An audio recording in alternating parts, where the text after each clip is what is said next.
Hi guys! For today's video ay magluluto tayo ng burger steak. Kaya tara, samahan niyo ako.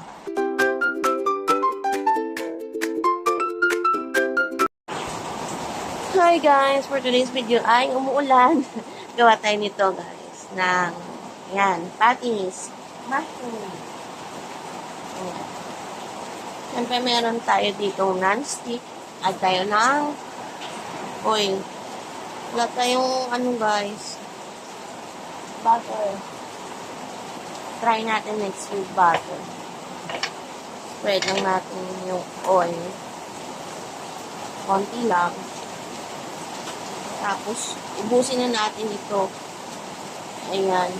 Yan yung gamit ko. With cheese yan, guys.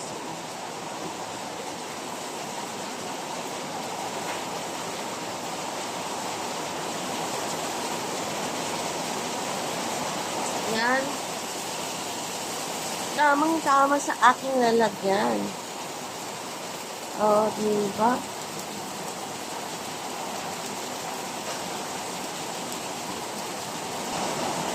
So, baliktarin na natin. Ay, hindi ko sinay.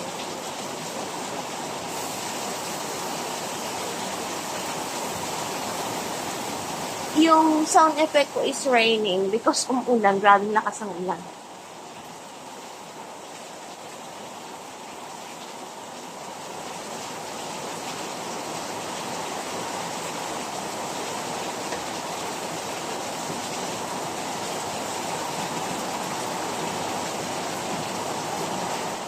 Ayan mga kamams. Hanguin na natin.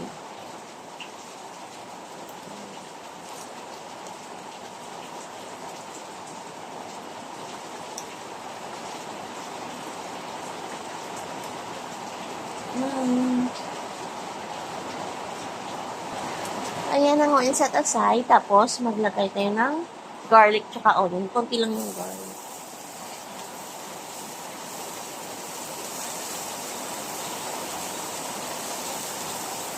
Kung meron kayong butter, mas better guys. Wala ko kasi yung butter na ubos yung butter. So, ayan na siya. Lagay natin yung ating mushroom.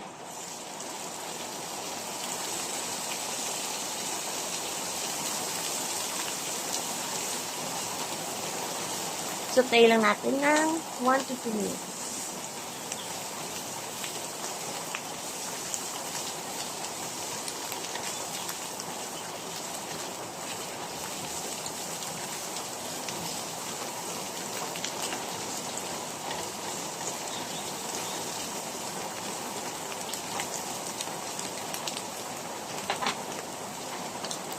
Maglagay tayo ng 250 ml na water.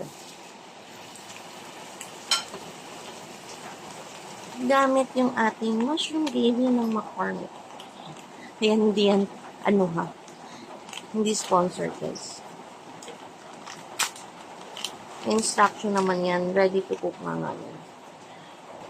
So, mas pinadami yung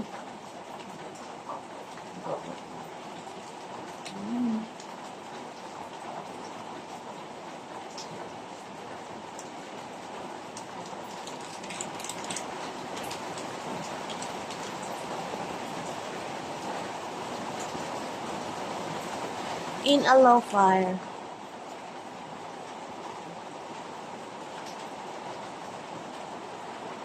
So, ayan, lagay tayo ng beef cube, guys.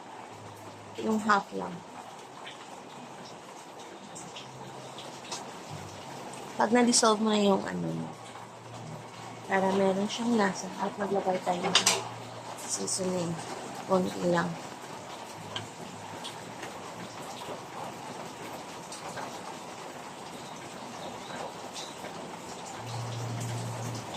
Mix lang muna natin.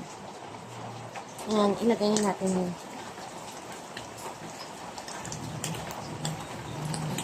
Spread.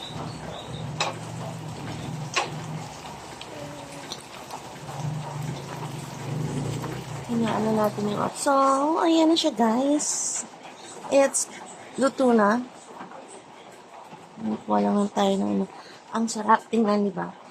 Hindi na ako naglagay ng butter kasi meron na siyang cheese. Ang nakuha pala namin meron. Yung patties niya meron ng cheese. Ayan na siya. Tikman mo. Add ka lang ng salt and pepper kung gusto mo. Kasi gamit natin yung McCormick, okay na yan. Ayan guys, thank you for watching. Please don't forget to like and subscribe to my channel, Ma'am Je. Bye! Thank you guys. Bye!